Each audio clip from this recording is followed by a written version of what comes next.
and gentlemen, the story you are about to hear is true. The names have been changed to protect the innocent. Dragnet.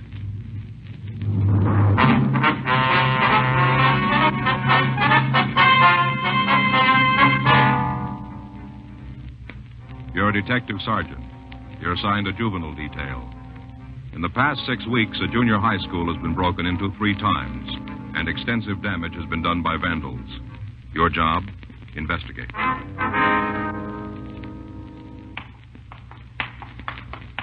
It was Monday, March 9th. It was cold in Los Angeles. We were working the day watch out of juvenile detail. My partner's Frank Smith. The boss is Captain Powers. My name's Friday.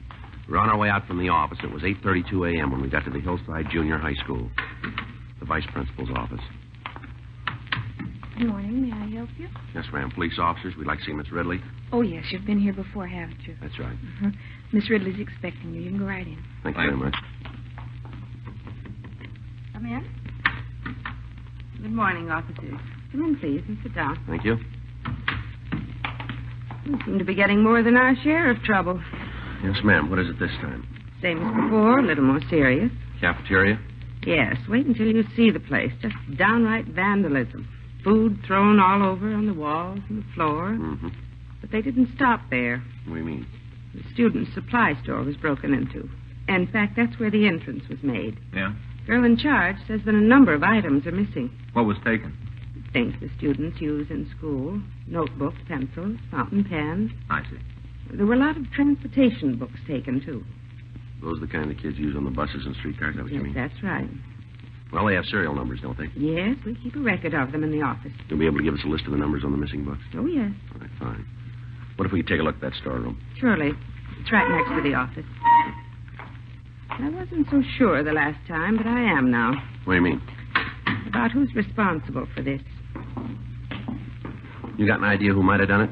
Well, I'm pretty sure it must be a student or a former student. Why do you say that, Miss Ridley? Well, there's the window they entered. Mm-hmm. Somebody must have known that this window opened into the storeroom. Yeah. Screen's torn here and the window's broken. You have somebody special in mind who might have done this? No, it wouldn't be fair to cast suspicion on any boy or girl without proof. Well, have you had trouble with any students since we were here last? Yes? What was wrong, ma'am? During study periods, a group of 5 boys were causing minor disturbances. Uh-huh. But it's all been straightened out. I had a talk with the leader of the group. Found out he wanted to take part in school athletics. His parents didn't want him to, afraid he might be injured. Mm-hmm. So I called them in for a conference. We talked, and they finally agreed to let the boy participate in school sports. Mm-hmm. That's all there was to it. Haven't had any trouble since. How about the other boys? They weren't really bad. Without a leader, they just settled down. I'm sure it wasn't any of them. Mm-hmm. I wonder if you could tell us if anything has been moved in here. No. This is just the way we found it. Mm-hmm. Wonder why they didn't mess this room up, too. I don't know. I've been teaching for 20 years, and I'm pretty sure of one thing. What's that, ma'am? Children do wrong, but not because they want to be tough or brave. Usually because they're afraid of something. Mm-hmm. Most of them are pretty frightened kids. They need help. Well, we'll buy that. The problem is, what happens to them if they don't get it? I'm afraid you know the answer to that one better than I do. They'll still be around. Yes? As frightened adults.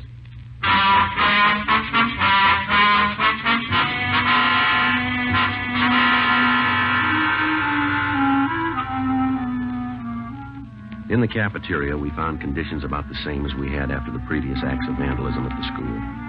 The refrigerator had been ransacked. Cartons of milk, along with containers of ice cream and frozen foods, had been smashed against the walls and the floor.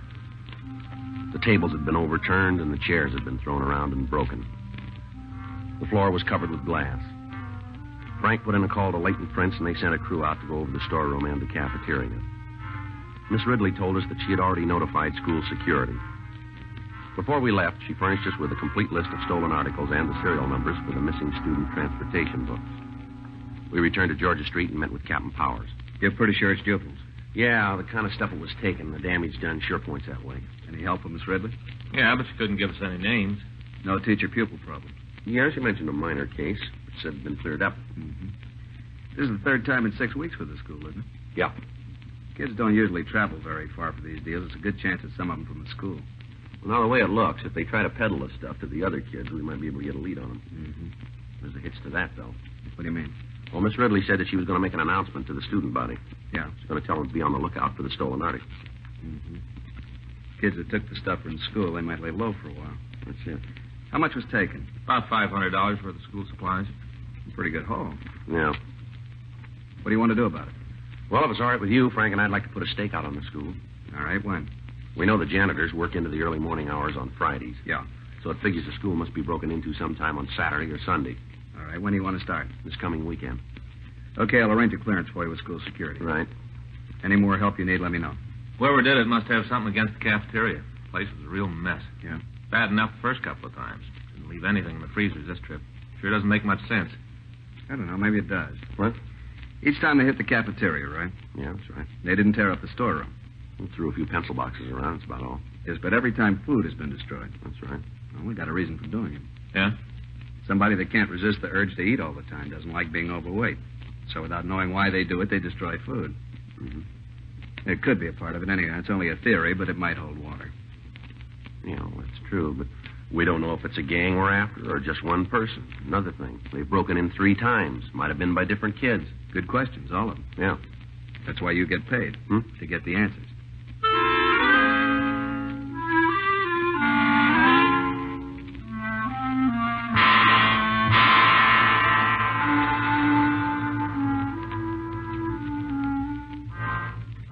We kept in contact with Miss Ridley during the rest of the week, but as far as she knew, none of the stolen articles showed up. Captain Powers talked with the school security section of the Board of Education, and Frank and I staked out in the school on Saturday and Sunday. There was no disturbance. We went back the following weekend. Saturday passed without trouble. Sunday, 7:34 p.m., we were sitting in the vice principal's office. Frank, yeah, come on. Right.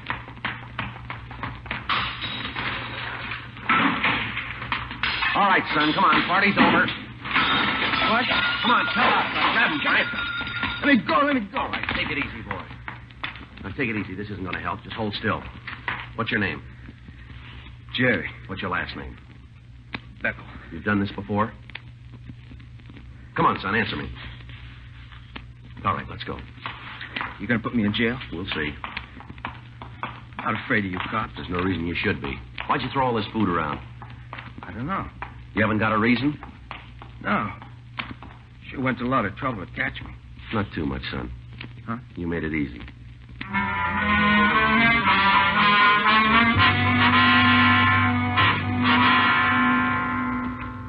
Before leaving the school, Frank called school security and notified them of the broken window and the damage done by Jerry Beckel.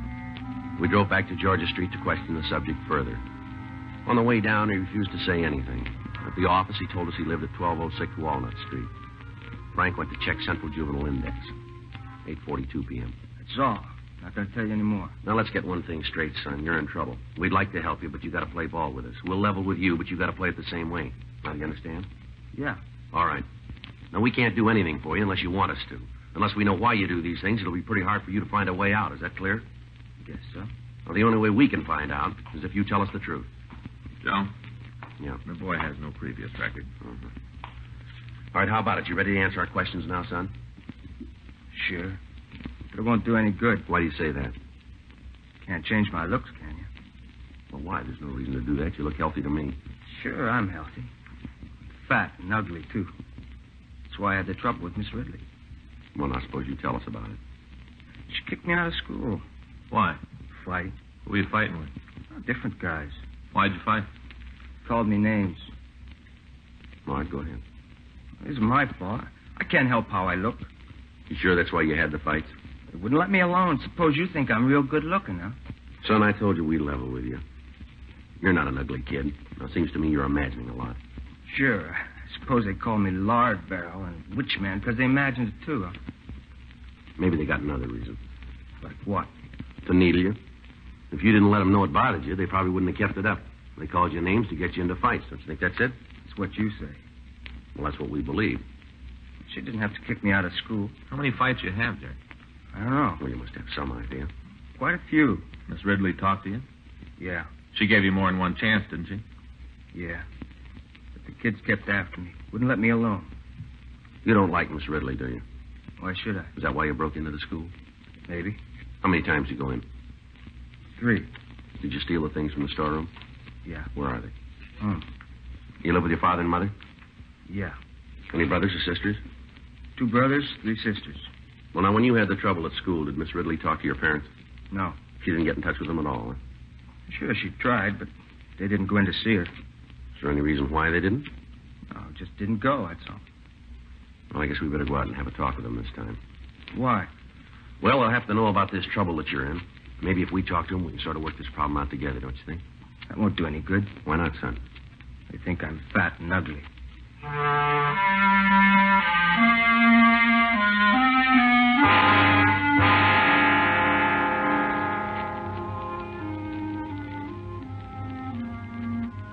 Jerry Beckel went on to say that he was now attending the Jansen School, one of 2 maintained in the city for juveniles who have difficulty making adjustments in normal school life.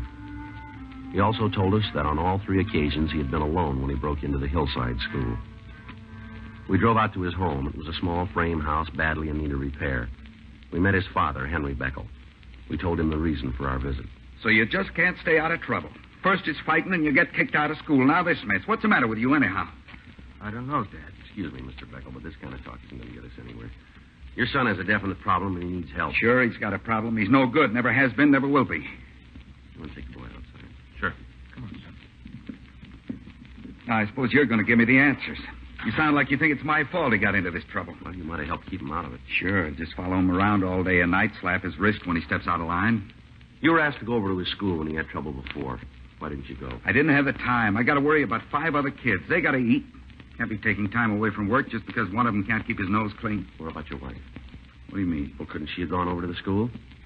Why don't you ask her? Is she here now? Nope. Gone out, probably at a movie. Says she has to have some fun, so she leaves me with the kids. Is there any reason why she couldn't go and talk with Miss Ridley about your son, Jerry? Yeah. She figured it was his own problem. Says he has to learn to fight his own battles. Well, that's fine when you know what you're fighting. Your boy doesn't. There's nothing the matter with him. That's where you're wrong. Your son has an inferiority complex about his looks. Oh, big deal. That's one of the things that's wrong with him. You trying to tell me he gets into trouble because of the way he feels about his looks? It's possible that's a good part of it. You gonna have to go to jail? I'm afraid he will. Don't you put kids on probation sometimes, let the parents look after them? Yeah, when they have parents. Well, couldn't you do that for Jerry? If you could show the authorities that you'd be responsible for him, it might work out. I could do that. There's something more you got to do. Find time to talk to him.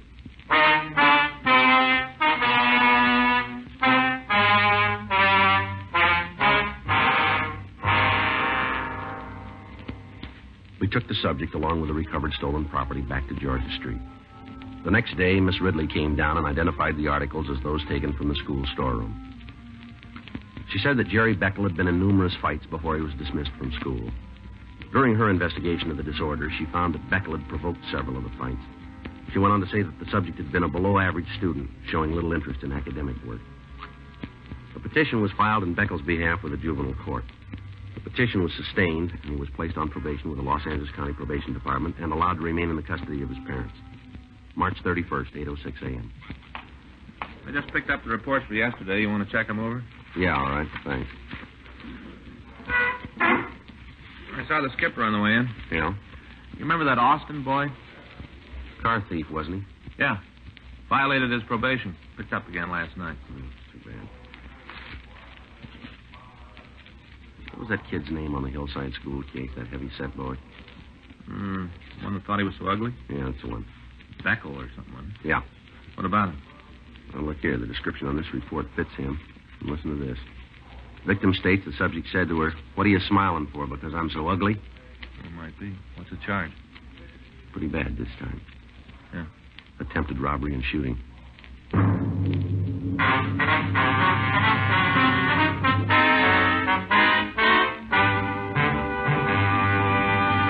You are listening to Dragnet, the authentic story of your police force in action.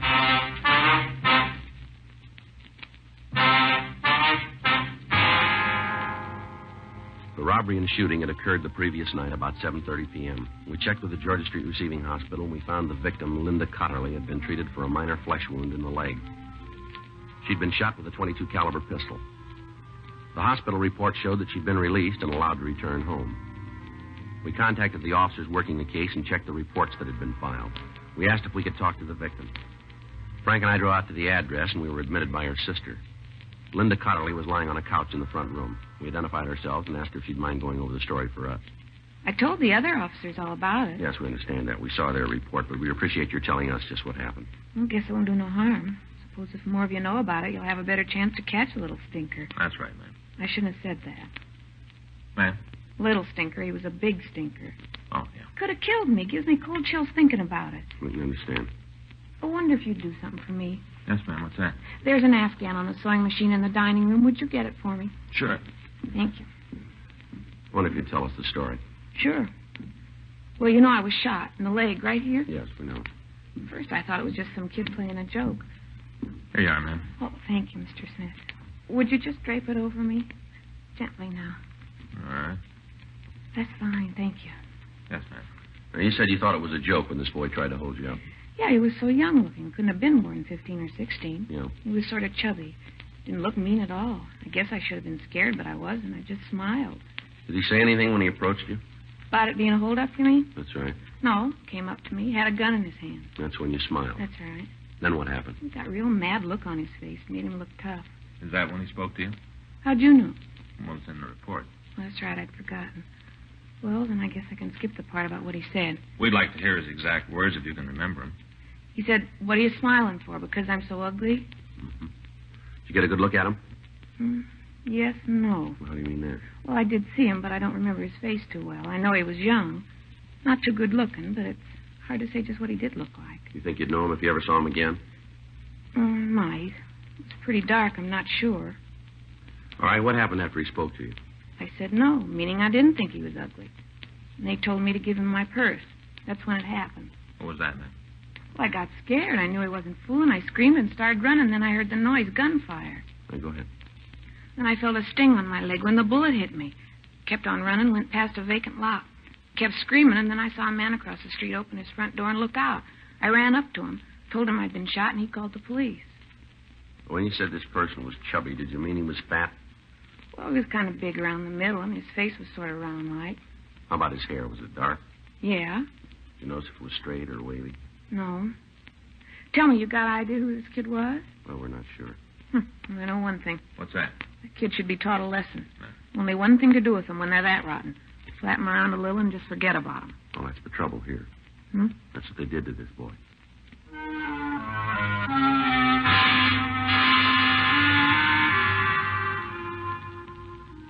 Frank and I went back to the office and checked the records on the petition, and we found that the subject's father, Henry Beckel, was employed at a lumber yard.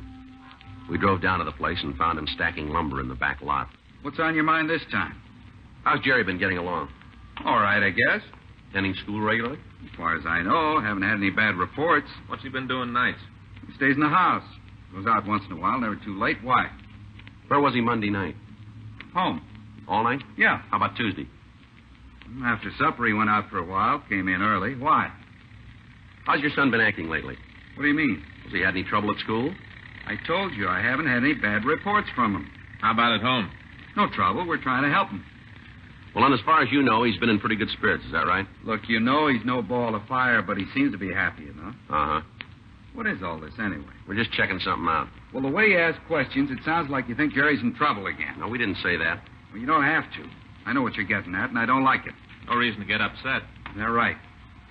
How would you feel? Jerry's been released to my custody. You're as much as telling me I haven't been doing the right thing. Well, if you're sure of that in your own mind, you don't have anything to worry about, do you? Well, I've done what I can, but I can't watch him all the time. What's he supposed to have done this time? We're not sure he's done anything. He wouldn't be nosing around if he didn't have some reason. Just something we got to check. All right. But if he got off on the wrong foot again, don't try to pin any tails on me. I've been doing the right thing. But I don't mind telling you, I've never been too sure he would straighten out. Is that right? Yeah. But I'm doing what I can for him. Yeah? I feed him. I put clothes on his back. I put a roof over his head. What more can I give him? You own a gun, Mr. Beckel? What? I said, do you own a gun? Yeah, why? What kind? .22 pistol.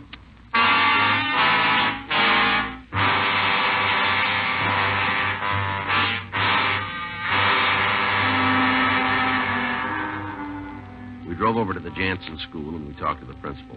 We explained our business, and he told us that Jerry Beckel hadn't been in school all day. We drove out to the boy's home. We met his mother. She said he wasn't there, but he'd probably be home about 5 o'clock. We went back to the car and waited. At 4:30 p.m., Henry Beckel returned from work. He drove into the yard, and we met him at the back door. So you're here again. That's right. Let's go in the house, Beckel. If you want it. Go ahead. You want to tell me what this is all about now? We'd like to talk to Jerry first. Well, if you want to see him, why didn't you go over to his school? We did. He wasn't there today. Kid's up to his old tricks again. Oh, they found you. This is my wife. We've met. What's the trouble? Jerry again. He wasn't in school today. Is that all? We should get out of the kitchen so I could fix supper. Yeah. You guys want to come on into the other room? All right. While we're waiting for your son, I wonder if you get that gun for us. I don't know why I should. You got no choice, fella. It's in the closet. You said that before. Now, where is it? Over there. Where? It's in that box, a small flat one. This one here? Yeah.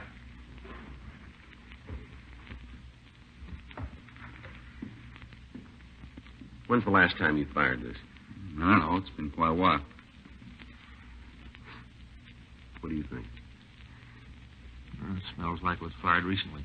What time does Jerry usually get home, Beckel? We eat at 5:30. He'll be here by then. Uh-huh. You don't have to worry about him not showing up. He might skip school, but that fat, lazy slob won't miss a meal. Mm-hmm. Eats twice as much as the other kids. No wonder he looks like he does. Let's go. Right. Hi, son. Hi. What do you want? Fred, we're going to have to take you with us. Can he eat first? It won't hurt him any to miss a meal. Look at him. Looks like a fat toad. Well, why don't you say All something? right. Doesn't make any difference. You'd like to be rid of me anyway. Take it easy, son. You all want to hear it? Okay, I'll tell you. I shot her.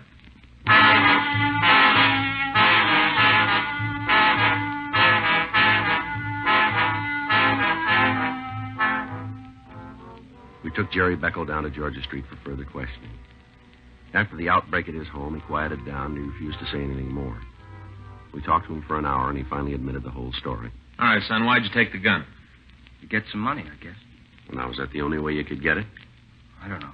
You could have gotten a job. I tried to. Yeah? Nobody wanted me. Well, how many people you asked for work? Just one place. And then you gave up. That was enough. I knew I wouldn't get a job. Did they tell you they wouldn't give you work? Didn't have to. I knew just the way they looked at me. Did you ever ask your father for money?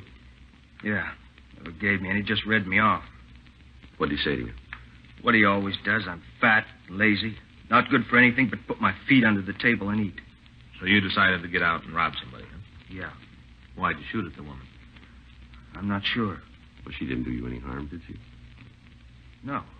She made me mad, laughed at me, just like all the rest. She did, huh? Sure. Because I'm fat. Did she say that? No. I could tell what she was thinking. You could, huh? People shouldn't laugh at somebody just because they're fat. Yeah. They got no right to do that. Maybe. But how much did you have? Huh? When you shot her?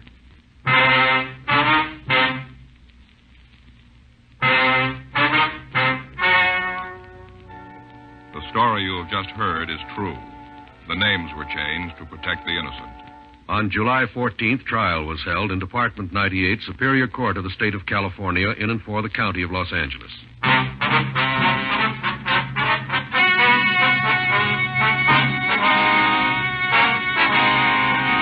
Jerome Howard Beckel was remanded to the juvenile authorities and placed in a foster home where he was assured of 24-hour supervision.